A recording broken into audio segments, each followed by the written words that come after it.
डराते हैं कि भाई मत कर, ऐसा नहीं तो हम ये कर देंगे वो कर देंगे। डरता कोई नहीं है, लेकिन प्रयास कर, तेरे को जितने मारने मार ले, तू बात करना बंद कर। तो जो उस राह पे चल रहे हैं उनको रोकने का इंटेंशन। वो पिछले महीने भी मेरे पास ही घर में आए थे। अब AK-47 के आगे तो क्या ही करेगा, पर उनको लगने लगा कि यार हम वेलकम नहीं है। गोली लगते ही मैं नीचे गिर गया और मैं ये मान गया कि ये हो गया, मतलब मृत्यु को मैंने स्वीकार कर लिया। अब सब ऐसा है कि क्योंकि गोली यहाँ से घुसी थी और कान के पीछे से निकली थी और जबड़ा यहाँ से निकल गया था। थ्रू और थ्रो जो पूरा वेट पे सब चला गया था, तो सांस लेना बड़ा मुश्किल हो। तो मैंने कहा यार इस समय मैं एक ही कर सकता हूँ, इतनी तो और कोई शक्ति तो बची नहीं है। मैं ज़मीन पर पड़ा हूँ, पलट के बोले मेरी तरफ, लोग बेबी कैंट वो देख बेबी कैंट श्रीनगर का अपना कंटोनमेंट है वो। तो मैं ऐसा सर था मेरा थोड़ा सा ऐसे तिरछा किया नजर, वो हेलीपैड दिखा, एम्बुलेंस दिखा, AMC के बंदे स्ट्रेचर लेके बाहर खड़े हैं जी, यार पकड़ लेंगे फिर से मुझे छोड़ते छोड़ते पकड़ लिया उन्होंने। अगर मैं ईमानदारी से कहूँ कि डर नहीं लगा तो कुछ झूठ बोल रहा हूँ। जय हिंद साथियों, आज मैं बहुत गौरवान्वित हूँ, अपने आप को धन्य महसूस कर रहा हूँ और आखिर करूँ भी तो क्यों ना, क्योंकि आज माँ भारती के ऐसे वीर सपूत का स्वागत करने का जो सौभाग्य प्राप्त हुआ है, जिन्होंने एक नहीं, दो नहीं, तीन ऑपरेशन लड़े हैं और वहाँ से वो विजयी होकर निकले हैं। तो मैं वेलकम करता हूँ लेफ्टिनेंट कर्नल मनोज कुमार सिन्हा जी का, जो कि गैलेंट्री अवार्डी हैं, सेना मेडलिस्ट, इंस्पिरेशनल स्पीकर और सोशल मीडिया इन्फ्लुएंसर। सर, मैं इतिहास में ज़्यादा तो नहीं जाना चाहता, लेकिन थोड़ी सी जिक्र जरूर करना चाहूँगा। सिंस इंडिपेंडेंस, आज़ादी के बाद, to defend the sovereignty and integrity of the country, लगभग 26,000 से ज़्यादा हमारे माँ भारती के वीर सपूत सैनिक इस देश पे शहीद हुए जी, सर्वोच्च बलिदान दिया है जी। लेकिन उनकी वीर गाथाएं, उनके शौर्य को हमारे देशवासी ज़्यादातर नहीं जानते, कुछ चंद लोग जानते हैं। उन्हीं में से एक आप हैं जिन्होंने एक नहीं, दो नहीं, तीन ऐसे ऑपरेशन लड़े हैं। और मैं चाहता हूं कि आज आपकी जुबानी सिलसिलेवार किस तरीके से युद्ध के मैदान में, जब आप बुलेट लगने के बाद, गोली लगने के बाद खून से लथपथ थे, उस ऑपरेशन से विजयी होकर निकले। उसके बाद दूसरा ऑपरेशन, जब आप सेना के अंदर ट्रीटमेंट में थे, जहां आपका शरीर खून से लथपथ, जिंदगी की जिद्दोजहद में डॉक्टर साहब लड़ रहे थे, वहां से आप विजयी होकर निकले जी। ये तो एक ड्यूटी का हिस्सा था जी। सैनिक के जीवन में आता है और बड़े सौभाग्य की बात है कि उसको ये मिले और आपको मिला। लेकिन मुझे प्राप्त नहीं हुआ, मैं भी 30 साल करके आया, लेकिन मैंने वो देखा है कई जगह पर। और मज़े की बात यह है कि जब आप रिटायर्ड होकर आने के बाद आपने जब देश और देशवासी एक कोविड के संघर्ष में, आपदा में, तो उस समय आपने वॉलंटियर आके कहा कि मैं इसके लिए उपलब्ध हूं और आपने अपना योगदान दिया, जबकि आप एक नॉन मेडिकल साइड से थे जी। तो सर, मैं चाहूँगा कि आप सिलसिलेवार इस घटनाक्रम पे अपना प्रकाश डालें, थोड़ा सा हमारे जो देशवासी हैं उनको कुछ तो पता चले कि सैनिक आखिर होता क्या है। सबसे पहले तो साहब बहुत बहुत नमस्कार और बहुत बहुत आभारी हूँ, आपने मुझे यहाँ बुलाया, इतना मंच का पे अवसर दे रहे हैं आप, और आपको बहुत बहुत बधाई। जो काम आप कर रहे हैं बहुत बढ़िया काम कर रहे हैं सर। थैंक यू सर, बहुत बढ़िया काम कर रहे हैं। और यही मैं बाकी सब जगह जहाँ जाता हूँ बताता हूँ, यही व्यक्ति का ध्येय होना चाहिए ना, कि कितना हम समाज के लिए, देश के लिए, जिस भी लेवल में, परिवार के लिए कंट्रीब्यूट करना, योगदान वाले मोड में आना चाहिए अधिक से अधिक लोगों को। और उस मार्ग पर आप जिस तरह से कर रहे हैं लोगों के लिए, वो बहुत ही अद्भुत और सराहनीय है। इसके लिए तो सबसे पहले बहुत बहुत बताइए। हाँ, योगदान नहीं, बस नियति थी, कर्म जो आया सामने किया, और हर व्यक्ति को करना चाहिए। तो मैं इसलिए वो बताना चाहूँगा उस घटना को, इसलिए नहीं कि मैंने कुछ काम किया है, मैं उस घटना पे सिर्फ इसलिए जाना चाहता हूँ कि उससे मैं कुछ सीखा हूँ जी। और वो सीख जो दो लोगों को मैं बताऊं तो थोड़ा सा पृष्ठभूमि की भी कहाँ से मैं सीखा हूँ जी, जिससे कि लोगों को विश्वास। वो ये है कि कि जब मैं जो कुछ भी आज मैं बहुत सारी चीज़ें जो बोलता हूँ उसका बहुत सारा श्रेय सेना को ही जाता है, अधिकांश बहुत सारा श्रेय जाता है। और उसको मैं थोड़ा सा सेना से पहले से लेके जाना चाहूँगा आपको कि जब मैं छोटे से बड़ा हो रहा था तो 3 धारणाओं के साथ मैं बड़ा हो रहा था, जो कि सेना ने मेरी बदली जी। तो सिर्फ उन तीनों की बात कर रहे हैं। तो एक तो ये था कि मैं ये मानता था कि हर एक व्यक्ति दुनिया में जो है पूरे विश्व में शांति प्रिय है, होना चाहिए। और अगर कहीं कोई लड़ाई झगड़ा हो रहा है तो वो इसलिए हो रहा है कि उस लड़ाई झगड़े को रोका जा सकता था। और शांति प्रिय मतलब ठीक से बताया जाए तो समझाया जाए तो हर एक कोई भी व्यक्ति को लड़ने से रोका जा सकता है, ये मैं मानता था। दूसरा ये था कि पिताजी वायुसेना में थे तो घूमते रहते थे पूरे देश में, तो ट्रांसफ़र इधर से उधर होता रहता था। तो कभी उन ज़माने में ट्रेन बड़ी स्लो चलती थी और कई ट्रेन बदल के बेंगलोर से लेके बिहार छपरा जाना, तो ट्रेनों में लंबी यात्रा चलती थी और मैं खिड़की पे ही खड़ा रहता था और मुझे बड़ा आनंद आता था अपने देश को देखते हुए। खिड़की से खेत निकल रहे हैं, गांव निकल रहे हैं, रात के समय एक आधा बत्ती कहीं दिखती थी, अंधेरा होता था, उन दिनों में ज़्यादा बिजली नहीं होती थी और टिमटिमा रहे हैं। और मेरे को लगता था यार कितना अच्छा देश है अपना, अनंत है, ख़त्म ही नहीं होता जी।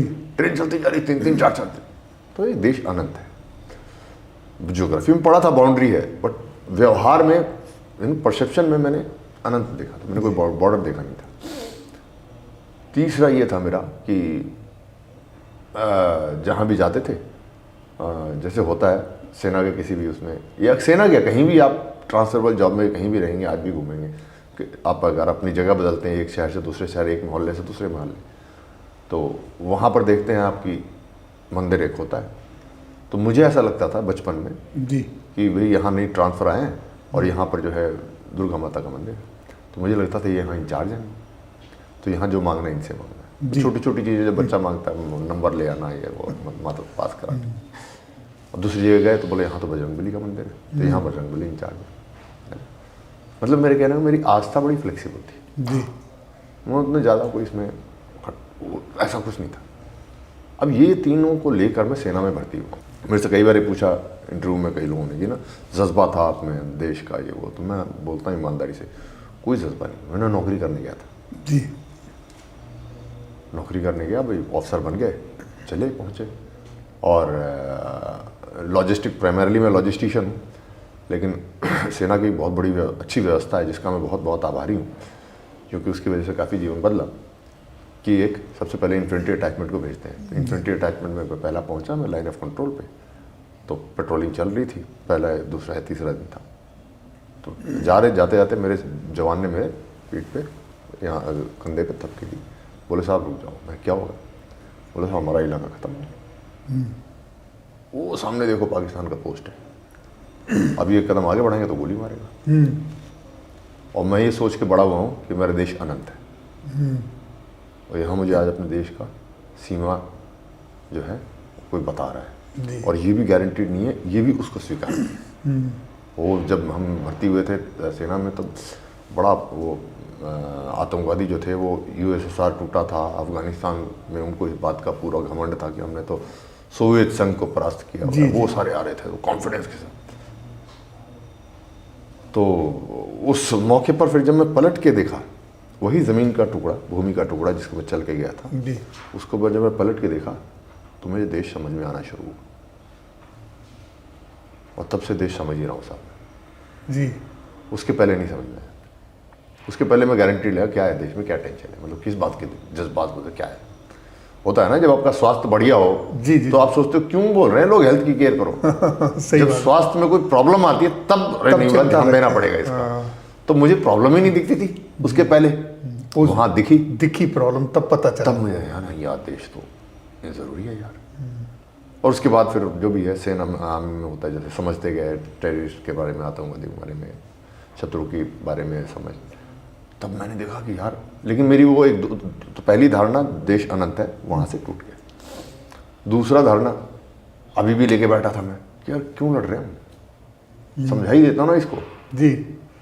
तो मैं एक आधा कभी कोई कैप्चर टेररिस्ट होता था उससे बात करता था, एक आधा, नहीं तो ज़्यादातर टाइम में क्या करता था कि जब रेडियो सेट पे वो लोग बात करते थे तो इंटरसेप्ट सुनते हैं फौज, तो सूचना लेने के लिए कभी कभी ऐसा लगता था कि यार हो गया, अब इसमें वैसे ही फालतू टाइम पास कर रहा है ये, तो मैं कोशिश करता था बीच में इंटरफेयर कर दूँ, हाँ भाई साथी क्या हो रहा है। तो ज़्यादातर टाइम तो बंद कर लेते थे ना, कभी कभी उसमें भी कोई बैठा बंदा पहाड़ों में बोर हो रहा हो हाँ, तो वो भी बोलता चल भाई इसी से गप्पे लगाते हैं। तो मैं उसमें ट्राई करता था यार अब क्यों लड़ रहे हैं, क्या फ़ायदा लड़ने का यार, एक ही खून है देख तेरा मेरा, है ना वही सब बातें एकदम वो तो मैंने करता रहा क्या समझा ही लेता हूँ ना क्यों लड़ रहे हैं। हाँ, और एक दिन ऐसा आया, मतलब एग्जैक्ट मैं ये नहीं कहूँगा पॉइंट, बट धीरे धीरे मेरे को एक विश्वास होने लगा कि यार ये अलग जंतु है भाई, और इसको कोई नहीं समझा सकता। जो पहले मैं मानता था कि हर एक व्यक्ति को समझाया जा सकता है, सिर्फ ढंग का बंदा होना चाहिए समझाने वाला, जी। कोई अच्छा बंदा होगा, अगर मैं नहीं समझा पाया तो शायद लोकेंद्र साहब होते समझा देते। वहाँ मैं गया भाई इसको ना बुद्ध और नानक भी नहीं समझा सकते, ये अलग बंदा है। फिर मैंने कहा कि यार मैं क्या प्रयास कर रहा हूँ, भगवान कृष्ण भी दुर्योधन को नहीं समझा पाए, करेक्ट। और मैं सोच रहा हूँ ये मान जाएगा। उसके बाद से जो मेरा वो शांति वाला भ्रम तो दूसरी धारणा वहाँ टूटी। वहाँ टूट गई। जी। मैंने कहा अब तो भाई खून खराबा चाहिए। उसके पहले मैं उसके नॉट अ वेरी विलिंग, आदेश पे लड़ रहे हैं बट विलिंग वाला नहीं था। मैंने अब तो खून बहाना चाहिए यार। फिर उसके बाद खूब मारकाट में आ गए, तो ये दूसरी टूट गई। और इसी से बात करते करते तीसरी टूटी, आस्था वाली, क्योंकि वो सारी लड़ाई एक ही बात पे बोल रहा है कि इस्लाम कबूल करो, इस्लाम बनाओ, इस्लाम बनाओ, जब तक नहीं होगा लड़ाई चले जारी रहेगी। जी। और मैंने कहा यार ये आस्था के लिए पूरी दुनिया चलाने को तैयार है, हम तो हर स्टेशन में बदल लेते थे हैं, ये आस्था के लिए मतलब पूरी लड़ाई आस्था के लिए कर रहा है। तब तो उतना ज्ञान भी नहीं था, फिर बाद में आगे बढ़े पता चला कि भाई ये लड़ाई हजारों वर्ष से चल रही है ना, और 100 करोड़ लोग तो सीधे सीधे इस दुनिया में इसी पे मार दिए गए हैं। जी करेक्ट। और अब भी मर रहे हैं, सीधे की बात कर रहा हूँ, इनडायरेक्टली छोड़ो, डायरेक्ट मार दिया गया। और मैंने कहा यार फिर भी नहीं समझ रहा इंसान, मैंने कहा क्या पागलपन है यार, आस्था में इतना कट्टर हो सकता कोई। तो ये तीनों भ्रम मेरी सेना ने टूटे। उसके बाद मैंने फिर लड़ाई, तो मैंने कहा मैं लॉजिस्टिशियन था, तो फिर मेरी पोस्टिंग आ गई वापस लॉजिस्टिक्स में। फिर वापस राष्ट्रीय राइफल में आ गए। राष्ट्रीय राइफल में भी थोड़ा बहुत मैंने वही कंटिन्यू किया, बातचीत करना है वो बेसिकली। तो उसी में एक बार किसी मेरे ऑपरेटर ने रिकॉर्ड कर लिया जी कैसेट पे, तो उसको बाद में रिटायरमेंट के बाद मैंने उसको उतना हिस्सा, एक छोटा सा हिस्सा निकाल के उसको मैंने यूट्यूब पे डाला है। मैं आपके दर्शकों से आग्रह करूँगा कि मेरे चैनल पर जाकर देखें, conversation of a soldier with a terrorist करके। जी। तो वो एक्चुअल में मेरी और एक आतंकवादी की चर्चा है आपसी। हाँ, वो बड़ा इंटरेस्टिंग है। तो उससे फिर समझ में आ जाएगा सबको कि पृष्ठभूमि क्या है। हो सके तो आप उसका लिंक भी डाल जी, दीजिए अपने डिस्क्रिप्शन में। तो ये वहाँ तक था। उसके बाद खूब मारकाट मचाई, मतलब अच्छा लगा, हाँ कि नहीं भाई ये तो मरना चाहिए। फिर थोड़ा सा अध्ययन भी किया कि क्या कहते हैं भगवान, तो भाई जब अधर्म है तो लड़ो। बिल्कुल। तो मैंने कहा फिर ये बात समझ में आई, मतलब गीता की बात बिना गीता पढ़े हमें ग्राउंड पे समझ में आई यार लड़ो प्रैक्टिकली। बाद में देखा भगवान भी यही कह रहे हैं तो फिर खूब लड़ाई हुई। तो ये हुई। उसके बाद क्या हुआ कि हम ये बात करने का सिलसिला, फिर मैं जब मैं दूसरी बार गया जी, तो ये खबर आती थी कि एक फलां आतंकवादी जो है वो फलां गांव का लड़का है वो आतंकवादी बन गया। तो मुझे ये लगता था कि यार ऐसा वो क्या समझा रहा है। तो मैं फिर एक दिन ऐसे ही पेट्रोल कर रहा था, तो सुबह तो एक स्कूल के सामने से निकल रहा था, अंदर असेंबली हो रहा था। मेरे को लगा यार यही तो वो लड़के हैं। अंदर देखा मैंने, लड़के खड़े थे, 12वीं तक का स्कूल था। मैंने कहा यही तो लड़के हैं, इन्हीं को तो टारगेट कर रहे हो। तो मैं प्रिंसिपल साहब के पास गया और असेंबली के बाद मैंने कहा यार इनसे बात करनी। बोला सर कल आ जाओ।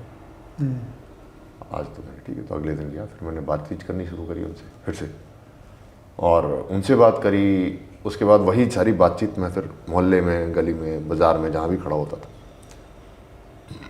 उनसे करना शुरू किया।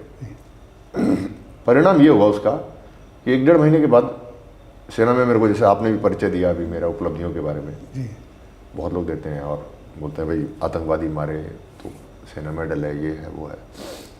लेकिन मेरे अंदर से जो मेरी संतुष्टि की बात है, जो मेरी सबसे बड़ी उपलब्धि थी उसमें, वो ये थी कि 1-1.5 महीने जब मैंने घूमना शुरू किया तो बात करना शुरू किया, उसके बाद से कोई लड़का गया नहीं, कोई लड़का उसके बाद आतंकवादी नहीं बना मेरे टाइम में, जितने दिन में था। ये मेरी सबसे बड़ी उपलब्धि, और बातचीत में जारी रखता था। तो लोगों पे इसका प्रभाव पड़ने लगा। और उससे फिर एक और चीज़ मुझे समझ में आई, जी ये लड़ाई जो है ना, हाँ, और ये कब समझ में आई बताता हूँ। कश्मीर में क्या होता है, जब भी कोई ऑफिसर या कोई कंपनी बटालियन जब अच्छे से खूब आतंकवादी मारती है तो कभी कभार क्या होता है, उसको डराने की कोशिश करते हैं वो लोग। जी। तो मैसेज भेजते हैं 2-4 तरीके से, कभी किसी के थ्रू भेजते हैं, कभी कुछ। और मैं तो रेडियो पे वैसी बात करता रहता था, उनको पता था। तो वो डराते हैं कि भाई मत कर ऐसा, नहीं तो हम ये कर देंगे वो कर देंगे। डरता कोई नहीं है, लेकिन प्रयास करते हैं। वो कभी एडजुटेंट के नाम भेजेंगे, कभी किसी अफसर के नाम भेजेंगे। हाँ, लेकिन वो प्रयास करते हैं। तो मेरे को भी रेडियो पर बात करता ही तो उनको पता था। तो मैं डायरेक्ट रेडियो पे आया एक दिन, बोले भाई कैप्टन तू ऐसे ऐसे कर रहा है। तो मुझे लगा मुझे भी वही कहेंगे कि मत मार। तो उन्होंने कहा कि तेरे को जितने मारने मार ले। मेरे साथ दूसरी बात की उन्होंने, तेरे को जितने मारने मार ले, तू बात करना बंद कर। तो जो उस राह पे चल रहे हैं उनको रोकने का वो था इंटेंशन। हाँ, वो और गांव के लोग, जो उस इलाके के लोगों के अंदर का भी मन बदल रहा था जी। जो बहुत सारे लोग जो उनके साथ थे दिल से, वो धीरे धीरे पीछे हट रहे थे, खिलाफ हो रहे थे। वो ये अनुभव कर रहे थे कि अब हमारा उतनी जोश से स्वागत नहीं करता कोई। जी। पहले उसी घर में रात को आप घुस रहे हो AK-47 लेके, तो वो ऐसे स्वागत करते थे जैसे कि खुदा बंदा ही आ गया। अब वो थोड़ा सा रजिस्ट कर रहे थे कि आप तो पिछले महीने भी मेरे पास ही घर में आए थे, अब AK-47 के आगे तो क्या ही करेगा। और उनको लगने लगा कि यार हम वेलकम नहीं है अब। तो बोले यार ये बंदा गेम खेल रहा है, तो बोला बात करना बंद कर। तो मुझे समझ में आ गया कि ये खेल जो है, पूरा नैरेटिव जो है सोच का है। मेरे ज़ुबान से मेरे जो शब्द निकल रहे हैं वो उसके लिए मेरी बंदूक से निकलने वाली गोली से ज़्यादा खतरनाक है। और ये सोच का खेल है, ये वहाँ समझ में आ गया। मैं इसलिए बता रहा हूँ आपको कि ये लड़ाई मैं आज तक लड़ रहा हूँ, बाहर आके भी मैं यही लड़ाई लड़ना चाह रहा हूँ। तो इसकी ये पृष्ठभूमि है। अब आते हैं उस घटना पे जो आप बात कर रहे थे। गोली लगते ही मैं नीचे गिर गया और मैं ये मान गया कि ये हो गया, मतलब मैं मृत्यु को मैंने स्वीकार कर लिया। अब सब ऐसा है कि मैं नहीं जानता कि जो ऋषि मुनि हैं जी, उनका आध्यात्मिक स्तर जो होता है तो उसमें कैसा होता है मैं नहीं जानता। लेकिन अगर यदि वो ऐसा होता है कि उस स्तर पे आदमी माया मोह से पूरी तरह से ऊपर हो जाता है, तो मैं थोड़ी देर के लिए उस स्तर में था। मेरे को गोली लगी, मैं गिर गया हूँ, मुझे बोध है ये शरीर है, मुझे बोध पूरा था, परिवार है, बच्चे हैं, दुनियादारी है, ये वो जो कुछ गया नहीं था जी। बट मेरा लगाव खत्म हो गया था। अटैचमेंट किसी चीज़ से नहीं था। ओके। ना शरीर से मोह था, ना किसी चीज़ का मोह था। पता सब कुछ था, दिमाग में सब पता था। थोड़ी देर के लिए उस स्टेट में पहुंच गए। हाँ, उस स्टेट में पहुंच गया कि सब हर चीज़ का बोध है, लेकिन किसी भी चीज़ से मेरा मोह नहीं है। जी। वो बड़े मेरे लिए बहुत ही वो दैवीय अनुभव था। Okay sir. वो वाला अनुभव। अब लेकिन एक और होता है कि हर क्षण का एक सत्य होता है, तो उस क्षण के अनुरूप हर व्यक्ति का कर्तव्य है। तो मैंने देखा कि मेरा जो कर्तव्य इस समय है, वो कर्तव्य आदमी को निष्काम भाव से करना चाहिए। ठीक है ना, ये सारी बातें गीता की हैं जो मैं ग्राउंड पे सीख रहा था जी। पढ़ना पढ़ा बाद में मैंने, ये मैं सीख प्रैक्टिकली। तो मैंने कहा यार ये अभी मेरा कर्तव्य है, क्योंकि गोली यहाँ से घुसी थी और कान के पीछे से निकली थी और जबड़ा यहाँ से निकल गया था। थ्रू और थ्रो जो पूरा विंड पाइप सब चला गया था जी। तो सांस लेना बड़ा मुश्किल हो। तो मैंने कहा यार इस समय मैं एक ही कर सकता हूँ, इतनी तो और कोई शक्ति तो बची नहीं है। मैं ज़मीन पर पड़ा हूँ कि मैं सांस लेने का प्रयास करता हूँ जी। मैं इस प्रयास का फल मैं जीवित बचूं ऐसा नहीं था, फल की कामना नहीं कर रहा था। मैं मर जाऊं, मैं मरना चाहता हूं, जीना चाहता हूं, ये कामना बिल्कुल नहीं थी। कामना कुछ है ही नहीं जी। कर्तव्य है मेरा कि मुझे सांस लेना है बस। उधर जाए तो भी ठीक है, इधर जाए तो भी ठीक है, फल जो मिलेगा सब स्वीकार्य है। कर्तव्य मेरा इस समय है कि सांस लेना। तो मैंने वो करना वो करता रहा मैं। तब अचानक मेरे को लगा कि मेरे जवान उठाए और ढांढस वांडस बधाया, साहब थोड़ा रुको यार करके। फिर उन्होंने गाड़ी में डाला। तो उस समय आप कॉन्शियस थे? हाँ बिल्कुल, बहुत पूरा फुल अवेयरनेस। तो जवानों का क्या रिएक्शन था? मैं आज जीवित हूँ उन्हीं की वजह से, जवानों की। क्योंकि जब मैं घिरा हुआ था गोली अभी भी चल रही थी। जी। मैं रोड पर था ना, रोड पे बीच सड़क में था, मतलब तो गोलियां चली रही हैं तो जो भी आएगा उसको भी लगेगी। जी। फिर भी उस बीच में एक जवान आया, उसने मेरे यहाँ डाला और उठा के खींच के बाहर ले गया, और उसके भी लगी, बाद में पता चला मुझे। जवान को भी? हाँ, यहाँ छोड़ छिल के गई लेकिन लगी थी। तो जीवित हूँ उसी वजह से, वरना छोड़ देते अगले 10-15 मिनट खत्म हो जाना था मैं। जी। लेकिन उन्होंने डाला, एक कैस्पर गाड़ी होती है MPV, माइंड प्रोटेक्टेड गाड़ी, उसमें डाल दिया।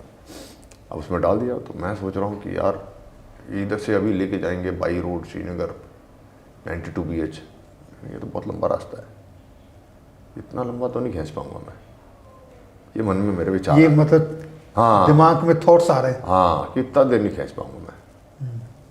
तो जैसे ही मैं ऐसा सोच रहा था तो कैस्पर में क्या होता है कि आपने देखा होगा शायद कि वो एंट्री सिर्फ पीछे से रहती है, ड्राइवर का भी कोई दरवाज़ा नहीं होता, और जो पूरा बंद होता है, और पीछे वाले दरवाजे का खोलने का लीवर ड्राइवर के पास एक होता है। तो वो जैसे मैं ऐसा सोच रहा था, ड्राइवर ने लीवर का दरवाज़ा खुल गया पीछे, और खुला, और हेलीकॉप्टर के रोटर की आवाज़ आई, मैंने कहा यार मनोज कुमार पकड़ ले मैं छोड़ने वाला था, मैंने कहा पकड़ ले, तो हेलीकॉप्टर जो उम्मीद छोड़ रहे थे बोला हाँ पकड़ लो। फिर उसमें बैठ गया हेलीकॉप्टर में। अब हेलीकॉप्टर में भी काफ़ी देर हो गया, मुझे समय का बोध नहीं कितना टाइम हो गया नहीं हो गया, मैं तो बस लगा, तो मुझे इसमें भी लगा यार पता नहीं कब पहुँचेगा, नहीं होगा यार। तो हेलीकॉप्टर का पीछे हुआ ना ऐसे लगा हुआ था, मैंने कहा नहीं होगा यार, ऐसे मैं सोच रहा हूँ, तो पायलट साहब थे आगे, ऐसा लगा कि उनको मेरी आवाज़ सुनाई दी जी, जो मैं सोच रहा हूँ। वो पलट के बोले मेरी तरफ, मनोज लोग बीबी कैंट, वो देख बीबी कैंट। वो बीबी कैंट श्रीनगर का अपना कंटोनमेंट है वो। तो मैं ऐसा सर था मेरा, थोड़ा सा ऐसे तिरछा किया नजर, वो हेलीपैड दिखा, एम्बुलेंस दिखा, EMC के बंदे स्ट्रेचर लेके बाहर खड़े हैं जी। मैंने कहा यार पकड़ लेंगे फिर से मुझे छोड़ते छोड़ते पकड़ लिया उनने, फिर उतरे खटाखट डाला, उसमें ले गए, ICU में चले गए। ICU में फिर अब मुझे पता नहीं है कि उन्होंने कुछ दिया या मैं खुद हुआ, लेकिन मैं बेहोश हो गया। ओके। और बेहोश हुआ तो मैं तो यही सोच रहा था कि जा ही रहा हूँ मैं, खत्म। तो मुझे तो लगा था कि मैं मर रहा हूँ, हो गया खत्म, सब कुछ धुंधला होते जा रहा, खत्म भाई। ये लंबा है, जब आपको यहाँ से गोली लगी इधर से पूरा निकल के पीछे तक गई है। हाँ पीछे से निकला है, जबड़ा यहाँ से निकल गया, जबड़ा निकला हुआ है, तो ऑपरेशन का प्रोसेस तो लंबा ही है। हाँ। तो उसके बाद फिर वहाँ पर जो होश आया तो मैं लाइफ सपोर्ट सिस्टम पे पड़ा हूँ। अब जब लाइफ सपोर्ट सिस्टम पे पड़ा हूँ तो मेरे को अब वो एनेस्थीसिया का असर है क्या है मुझे नहीं पता, लेकिन मैं ऐसे पड़ा हूँ और कुछ कर नहीं सकता, मतलब एक उंगली भी जो बोलते हैं ना हिला लो, नहीं हिला सकता, चेहरे पे कोई भाव देना चाहो ऐसे वैसे कुछ नहीं आ रहा, एकदम बस ऐसे पड़ा हूँ, कुछ नहीं कर सकता, बोलने की तो बात ही नहीं। फिर मुझे लगा कि यार अब फिर सांस जा रही है, और हैं सब डॉक्टर नर्स चारों तरफ घूम रहे हैं, कुछ कर रहे हैं। मैंने कहा मैं इनको बता भी नहीं सकता कि सांस जा रही है, ना मैं ऐसा कर सकता हूँ, कुछ कर ही नहीं सकता मैं तो। मतलब दिमाग में थॉट्स चल रहा है लेकिन मूवमेंट कोई है नहीं। मूवमेंट है ही नहीं, मैं कम्युनिकेट कैसे करूँ। जी। शांत मेरे, मतलब मुझे कोई देखता तो बिल्कुल लगता है तो शांत बैठा है, मतलब कोई तकलीफ ही नहीं बंदे को क्योंकि मैं चेहरे के भाव भी नहीं दे सकता। जी जी। तो मैंने कहा यार छोड़ो, टाइम हो गया, चलो चलते हैं। इस तरह चीज़ याद आ गई, इस तरह के ख्याल आ रहे हैं। हाँ फिर मुझे एक चीज़ याद आई कि यार पिछले 2-3 बार जितनी बार भी जाने का लग रहा था, मैंने कहा भगवान तो याद आ ही नहीं रहे थे। मैंने कहा ओ अच्छा, कहा यार भगवान जी का नाम तो ले ही नहीं रहा था मैंने कहा अच्छा हुआ पहले नहीं गया, अब के याद आ गया। मैंने कहा भगवान का नाम लेता हूँ और चलता हूँ। तो मैंने शंकर भगवान को याद किया मन में, और मैंने कहा ओके, अब मैं सेटिस्फाइड था कि यार सही तरीके से जा रहा हूँ मैं, अब आखिरी मोमेंट में भगवान याद आ गया, यार बहुत बढ़िया बात है। तो मैं सांस जारी, मैंने कहा ओके मर गया। मन को ऐसे लगा। हाँ तो चला गया। उसके बाद थोड़ी देर बाद अब फिर मुझे पता नहीं कितना टाइम, लेकिन फिर मेरे मन में चेतना फिर वापस आई होगी। तो अब मैं जब आँख बंद है मेरा, और मैं सोच रहा हूँ कि अब क्या है कि अब मैं आ गया हूँ ऊपर, मर तो गया था मैं। यानी अब आप दूसरी दुनिया में हैं। हाँ अब मैं वहाँ आ गया हूँ जहाँ मरने के बाद आदमी पहुँचता है। क्योंकि मरने वाला अनुभव कर चुका था मैं। भोले बाबा का नाम लिया, शंकर जी का नाम लिया, और मैंने कहा ओके सांस जारी, मैंने डाल जाने दो सांस, चलो छोड़ो। अब चलो। तो मैं जब होश मतलब चेतना अंदर से आई तो मैंने कहा अब मैं ऊपर आ गया, और अभी ऊपर आ गया हूँ, और अभी मैं मेरे यमराज होंगे बगल में खड़े, और मैंने कहा सामने चित्रगुप्त वो कर्मों का रजिस्टर लेके लेखा जोखा लेके बैठे होंगे। अब जैसे ये आया और मेरे को सारे वो गलत काम जो होते हैं ना जिंदगी में किए, वो सब याद आ गए। वो याद आने लगे। तो मैं इसीलिए बता रहा हूँ, खासकर आपके दर्शकों को जो भी देखे, आखिरी टाइम में वही याद आएंगे। मैं क्वेश्चन पेपर लीक कर रहा हूँ क्वेश्चन पेपर लीक कर रहा हूँ, तैयारी कर लो। तो कोई ऐसा काम ना करो जिस वक्त जवाब देना मुश्किल हो जाए। बिल्कुल सही बात है। तो पक्का सारे वही याद आएंगे। अब मेरे को उन्होंने कहा यार वो क्यों किया, वो क्यों किया। मैंने कहा यार इसका तो कोई जवाब ही नहीं है। मैंने कहा ये पक्का नर्क में भेजेगा मेरे को ये। मैंने कहा यार छोड़ो इसको, बोलता हूँ मैं चित्रगुप्त को, तुम मुझे क्यों पूछ रहे हो, इंटरव्यू क्यों लेना मेरा। मैंने ये मन में सोच रहा हूँ कि इंटरव्यू की तैयारी में ना मैं बोलूँगा यार करो रजिस्टर, वैसे ही भेज दूँ नर्क, क्या करना।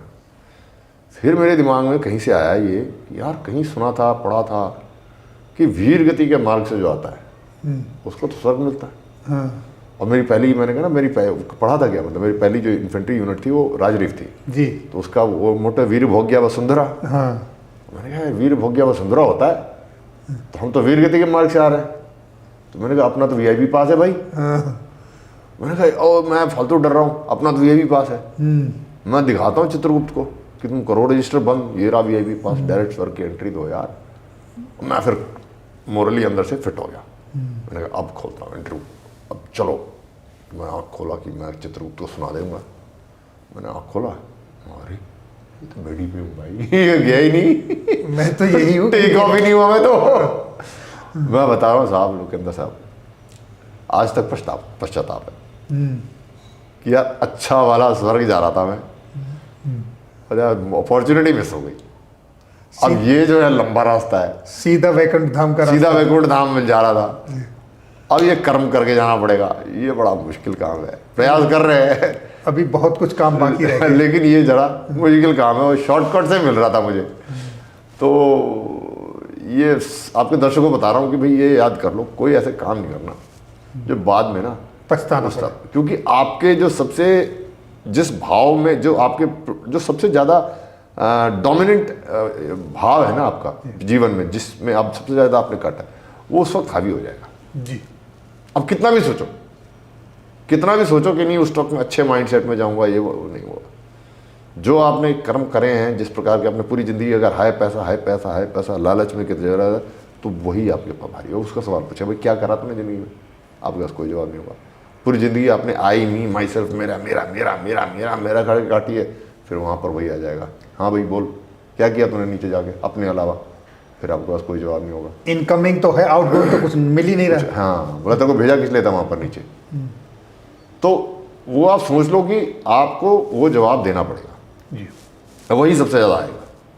आप कितना भी सोच लो ये एक आधा मैंने इधर उधर कर दिया, वो नहीं है। एक आधा कोई मैं अच्छा काम कर दिया, एक छोटा मोटा, तो मैं ये नहीं कह रहा हूँ छोटा मोटा भी हो सके करो, लेकिन जो प्रिडोमिनेंटली जिस भाव में आपने पूरा जीवन काटा है, जिस चीज़ पे पूरा जीवन काटा है, पूरी जीवन यदि आपने वैमनस्य किया है, द्वेष किया है, ईर्ष्या किया है, तो वो भाव उस समय आपके हावी हो जाएगा। तो इसीलिए मैं आप सबसे प्रार्थना करता हूँ, जितने भी दर्शक हैं, कि इस बात की तैयारी कर लो। और विशेषकर आपके जो ज़्यादा दर्शक हैं एक्स सर्विसमैन हैं जी, तो लेट अस एक्सेप्ट इट, स्वीकार करें, मृत्यु एक्सेप्ट है, इसे स्वीकार कर लें तो बेटर है। इधर उधर भागने से क्या मतलब है। अटल सत्य जी, अटल सत्य है ना। और जब सत्य है तो उसे झिझकना नहीं चाहिए। मृत्यु नहीं किसी भी सत्य से जी, तो एक बड़े ज्ञानी व्यक्ति के लिए तो बहुत सारे सत्य हो सकते हैं, लेकिन एक सत्य जो है मृत्यु, वो तो स्पष्ट एक साधारण बुद्धि के व्यक्ति को भी समझ में आना चाहिए ना जी। देखिए साहब लोकेंद्र जी की आज शाम को सूर्यास्त आप और मैं देखेंगे, इसकी कोई गारंटी है? कोई गारंटी नहीं है कल का सूर्योदय देखेंगे, इसकी कोई गारंटी नहीं है जी। एक चीज हम सब देखेंगे, इसकी गारंटी है, वो है मृत्यु जी, तो ये सूर्योदय और सूर्यास्त से भी बड़ा सत्य है बिल्कुल, है ना। तो इसको स्वीकार कर ले। और छोटे बच्चे होते हैं ना, जब हम किसी स्कूल में अपने बच्चों को छोड़ने जाते हैं तो नर्सरी में, तो देखा होगा लोगों ने वो दीवार पे लिखा रहता है ट्रुथ इज लव। तो if truth is love and death is the truth, जी, तो why not start loving death? क्या बात है। है ना? बिल्कुल तो मान करें और इसकी तैयारी करें। बिल्कुल। जो कोई भी चीज़ है, जो एक मेधावी बालक होता है ना, वो परीक्षा से डरता नहीं है। नहीं, उसको इतना ज्ञान होता है कि वो इंतजार करता है कब करे। टीचर क्लास में बोलेगी कि बच्चों हम एक टेस्ट लेना चाहते हैं, बाकी बोलेंगे मैम अगले हफ्ते करना, उसके 10 दिन दे दो। जो मेधावी बच्चा बोले मैम अभी लो, जब चाहे तब ले लो। तब ले लो, अपनी तैयारी पूरी है। तो वो उस परीक्षा की तरफ वो देख रहा होता है। ही एक्चुअली लाइक्स एग्जामिनेशन। जी, तो सिमिलरली मृत्यु एक सत्य है, कर्म अच्छे करोगे डर ना लगे। डर इसीलिए लगता है मृत्यु से क्योंकि हमें लगता है कि यार कर्म अच्छे नहीं कर्म नहीं है, और सबकॉन्शियसली को सबको पता है, मैं कोई नई बात नहीं बता रहा हूँ, बिल्कुल कि बेटा पूछा जाएगा ऊपर, अपने कर्म खराब। तो उस एग्जामिनेशन से हर बंदा चाहता है कि ना आए, मुझे ना फेस करना पड़े, बट वो आएगा तो आएगा ही, तो आना ही है। आना ही है। और तो कब आएगा ये भी किसी को नहीं पता। हाँ, और चूंकि आपके ज़्यादातर दर्शक जो हैं एक्स सर्विसमैन हैं या बाकी सिविल के भी हैं, पोस्ट आई मीन से सेकेंड इनिंग वाले हैं, तो ये भी एक फैक्ट है, लेट्स फेस इट, कि हम उसके ज़्यादा करीब हैं। बिल्कुल सही बात है। ठीक है ना? अगर 25-30 वर्ष के बालक को ना समझ में आए फिर भी बात है, आप पोस्ट सेकेंड इनिंग में तो we are closer to that. बिल्कुल सही बात है सर। तो इसीलिए बड़ा आवश्यक है कि अभी जितने भी लोग हैं सुन रहे हैं, तो ये स्वीकार करके और फिर डरना छोड़ दें, जी। तो जीवन का आनंद आ जाएगा। किसी भी चीज़ के डर के जिएंगे तो फिर क्या मजा है? नहीं, और डरना छोड़ दें, तो डरना छोड़ दें और स्वीकार कर लें और उसी हिसाब से काम करें। और इसको मृत्यु भी क्या है? ये मृत्यु मतलब क्या है? शरीर की मृत्यु। जी, हमारी संस्कृति में तो संस्कृति क्या, ये सत्य है, किसी भी संस्कृति की बात है, तो आत्मा तो मरती नहीं बिल्कुल है ना, शरीर ने जाना, तो आत्मा तो कहीं नहीं जाती। तो इसीलिए आना ही आना, मृत्यु क्या है, वापस आ जाएंगे हम लोग अपने अपने कर्म के हिसाब से, अगला जीवन मिलना ही है, रूप बदल के। हाँ, तो इसकी तैयारी कर ले। और सेकेंड इनिंग में हर व्यक्ति जितना हो सके, है ना, पहली इनिंग में, और जो पहली इनिंग में भी हैं उन सभी में ये कहना चाहूँगा कि आप प्रयास करें कि अपने जीवन काल में जो आपका प्राइम अर्निंग पीरियड है, आप तैयारी कर लें पूरी कि आपके अपने पारिवारिक दायित्वों का हम पूरा इंतजाम कर लें। जी, सो दैट कि ऐसा तो नहीं है कि कुछ लोग तो बहुत शुरू से ही कर देते हैं, वो तो महान है, लेकिन चलो आप शुरू से नहीं भी आप अगर सोच पा रहे हैं तो जितनी जल्दी हो सके आप इस दायित्वों की तैयारी कर लें कि बच्चों की घर वर ये वो, बच्चों का विवाह वगैरह कर, जिससे कि जल्दी से जल्दी आप स्विच ऑन कर सकें कि यार अब परिवार हो लिया, अब समाज को बाहर कर देते हैं। समाज देश जो भी आपका नियति है, सामर्थ्य है, मैं ये नहीं कह रहा हूँ कि हर व्यक्ति स्वामी विवेकानंद बनेगा, जो है आप अपने करें सामर्थ्य के अनुसार। सामर्थ्य के अनुसार, नियति के अनुसार, सबका कैपेबिलिटी भगवान ने अलग दी है, उसके हिसाब से आप कंट्रीब्यूशन मोड में आ जाएं कि मैं क्या कर सकता हूँ। अपने गांव में गए हैं, गांव के लिए, पड़ोस के लिए, कुछ नहीं मिला तो एक मंदिर है, चलो अब बाकी जीवन इस मंदिर के लिए, जी, जो मर्जी करें, लेकिन आप योगदान देने वाले मोड में आ जाए। करेक्ट। ठीक है ना? हाँ, चाहिए, क्योंकि कुछ आएगा तो भी देंगे, बिल्कुल तो इसलिए अर्जित करना आवश्यक है। जी। लेकिन आप ये सोचें कि वो अर्जित क्यों कर रहे हैं? क्योंकि मुझे देना है जी, है ना, क्योंकि अल्टीमेटली वो देना है, साइकिल तभी वो कंप्लीट होगा। बिल्कुल। जैसे अपने परिवार की बात करें तो हम कमा के घर में राशन क्यों ला रहे हैं? क्योंकि वो पका के फिर बच्चों को खिलाना है। जी, तो खाली राशन ला के छोड़ दिया तो साइकिल कंप्लीट नहीं हुआ ना, नहीं। तो वही एफर्ट आपका वेस्ट गया। अगर सामान आपने पूरा घर में राशन लिया है, लेकिन अगर उसको पका के बच्चों को नहीं दे रहे हैं, तो वो लाना भी बेकार ही हो गया। बेकार है।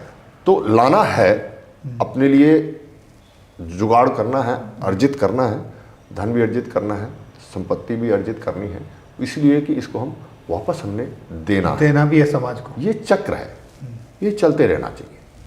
मैं ये इसलिए बोल रहा हूँ, कभी कभी जब मैं देखता हूँ कि मतलब बहुत देर तक लोग सिर्फ आई मी माई सेल्फ वाला, वैसे तो आई मी माई सेल्फ शुरू से भी नहीं होना चाहिए, कभी भी नहीं होना चाहिए, लेकिन फिर भी चलो एक सेकंड हाफ में तो छोड़ो इसका पीछा, कब तक भागते रहेंगे इसी के पीछे ना, ये चाहिए वो चाहिए वो चाहिए, अपने लिए। हाँ, अगर देने के लिए चाहिए तो अच्छी बात है, बिल्कुल कि मैं ये कमाना चाहता हूँ क्योंकि मुझे ये करना है, तो अच्छी बात है, वरना कितना कब तक ये करेंगे। तो ये एक है जो खासकर अपने एक्स सर्विसमैन कम्युनिटी से बोल रहा हूँ मैं, जी, क्योंकि सिर्फ हम हमारा सम्मान राष्ट्र करता है समाज, राष्ट्र और समाज करता है इसलिए कि हमने सेना में जो किया, सब लोगों ने बहुत देश के लिए जो योगदान दिया, उसके लिए हमारा देश में काफ़ी सम्मान होता है, मान होता है। लेकिन मैं ये चाहूँगा कि सेवानिवृत्ति के पश्चात भी जो हम करते हैं उसके लिए भी पूरे देश में एक्स सर्विसमैन कम्युनिटी का एक रेपुटेशन बने कि यार ये एक्स सर्विसमैन कम्युनिटी भी जो सर्विंग कम्युनिटी है जी, उससे कम नहीं है। बिल्कुल। वो अपने तरीके से योगदान कर लिया, सेना में वर्दी पहन के, अब वो शत्रु के खिलाफ जो भी था वो कर दिया। अब ये आप बाहर आए हैं तो देश, परिवार, समाज में जो कर सकते हैं, गांव में जहां भी है वहां ये करते रहते हैं। तो वो भाव जो है ना रहना चाहिए, हमें एक उदाहरण बनना है समाज में, क्योंकि आज का समाज जो इतना थोड़ा बहुत व्यथित हो रहा है जी, तो उसके लिए हमें एक एग्जाम्पल बनना, उदाहरण बनना चाहिए। We have to set an example in front of everyone, because हमें वो मिला हुआ है आशीर्वाद सेना का। और छोटा बड़ा जिस रैंक से जो जहाँ रिटायर हुआ है, अगर आपने ठीक से प्लान किया, इसीलिए मैं सर्विंग कम्युनिटी को बोल रहा हूँ कि अच्छे से प्लान करें अपना लाइफ, सो दैट बाद में आपको पूरी जीवन यही ना लगा रहे। तो सबको पेंशन मिल ही रही है जी, लालच का तो कोई अंत नहीं है, बट देखा जाए तो दाल रोटी का जुगाड़ है, परमानेंट है ना। जो लोग पूरी सर्विस जो पेंशन कमा के आ रहे हैं उनको बोल रहा हूँ, तो वो अगर है तो फिर आप करें, बिल्कुल देना चाहिए। क्योंकि मैं एक और देखता हूँ कई लोग ऐसे हैं जो शायद पोस्ट 60 और 70 दूसरे फील्ड के लोग जो शायद करना चाहते हैं, लेकिन उनकी दाल रोटी का प्रॉब्लम है। 80 साल की उम्र तक वो दाल रोटी की बेचारा लगा रहता है, तो इवन वो चाहे भी कि मैं कंट्रीब्यूट करूँ, नहीं कर पाता कि वो अपनी जीविका के लिए ही संघर्ष कर रहा है। हाँ, जीविका पे ही लगा हुआ है जी, अपना, तो वो जुगाड़ है ही। बिल्कुल। तो ये एक अपील है सबसे, इस पॉडकास्ट में अगर यही बात आपने पूरी आपके माध्यम से सबको समझ में आया तो लेट अस एक उदाहरण प्रस्तुत, बिल्कुल सही बात है। तो सिर्फ सर्विसमैन नहीं, इसलिए हम आज हमारा भी जैसा आपके पास, हमारे पास कोई आता है, सर बड़ी इज्जत करते हैं आप लोगों ने जो देश के लिए किया, उससे वो ठीक है, लेकिन ये होना चाहिए कि सर हम बड़ी इज्जत करते हैं जो आप देश के लिए अब भी कर रहे हो, उस मोड में आना चाहिए।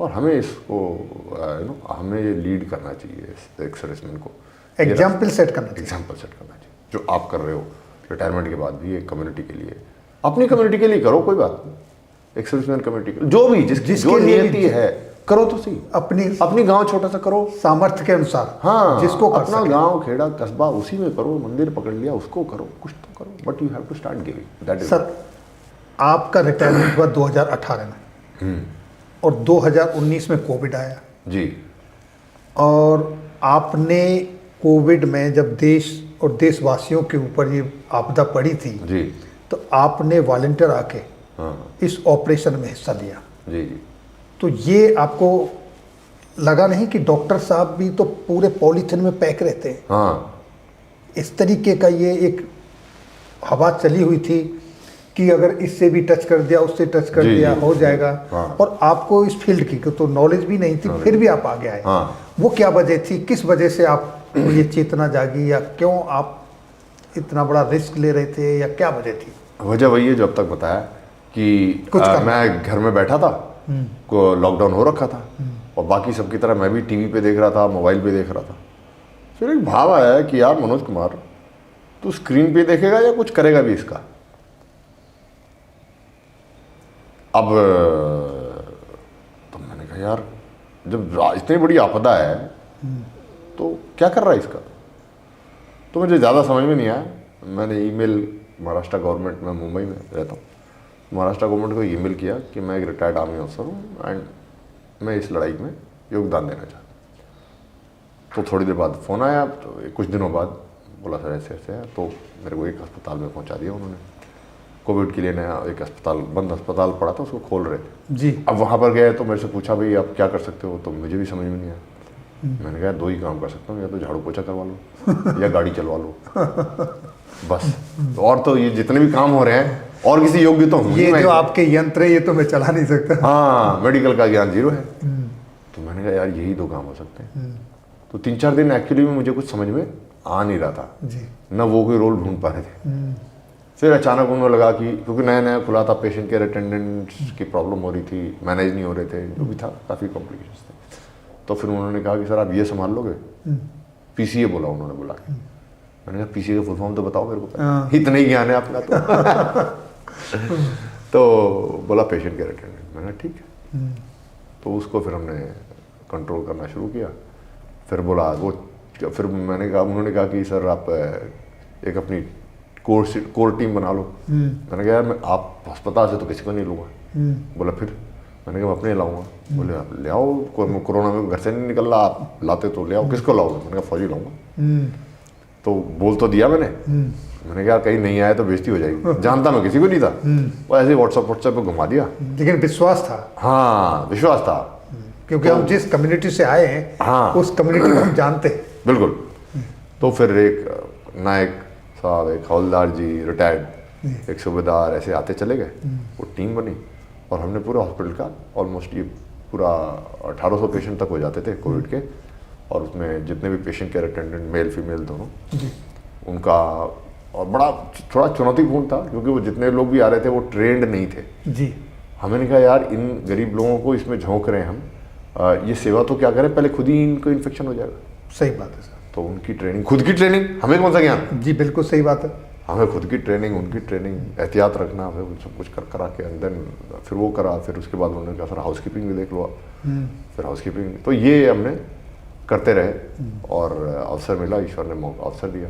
बात अगेन वही बात है जो मैं पहले कह रहा था ना जी, कुछ तो करना है ना। बिल्कुल सही बात है सर। और फिर एक और बात जो मैंने वो कही थी, मृत्यु वाली बात, कि यार अब एक बार या तो दिमाग में आती नहीं, आ गई, अब मैं जाऊं ना तो फिर नंबर आएगा मरने का, तो वो रजिस्टर में लिखा होगा कि भाई हमने तेरे बुद्धि में तो डाल दिया था, जी।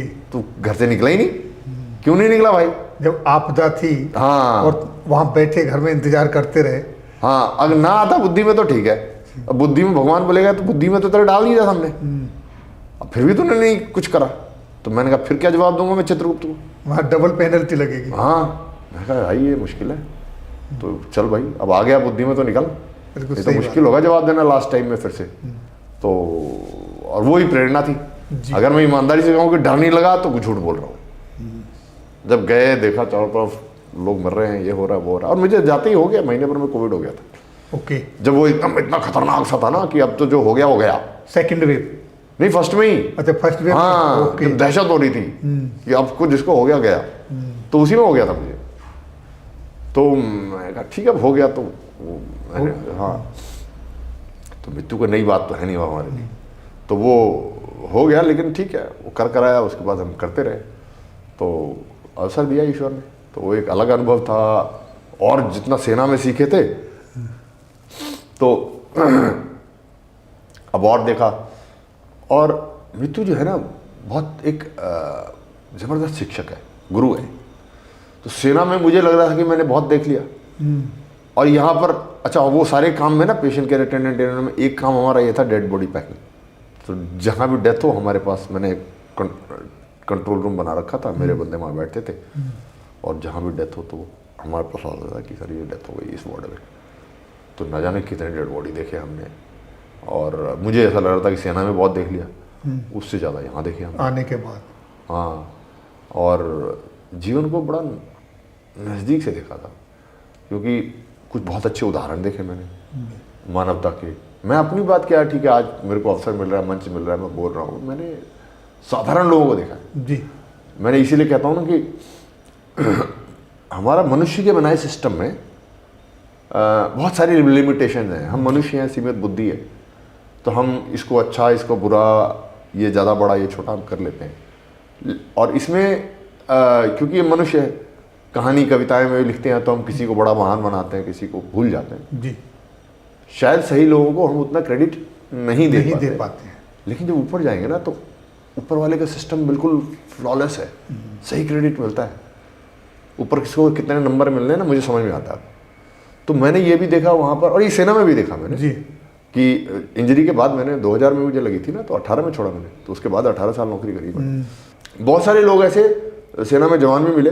और यहाँ मैं अभी अस्पताल की बात करूँगा कि एक अम्मा है, मे भी 60 के आसपास की होंगी, सुबह 3 बजे उठ के ट्रेन में, लोकल ट्रेन में बैठ के आ रही हैं, बस में बैठ रही हैं और आ रही है, और खाना बना के घर में, और यहाँ आ रही है, पीपी किट पहन रही है, और वार्ड में घुस रही है।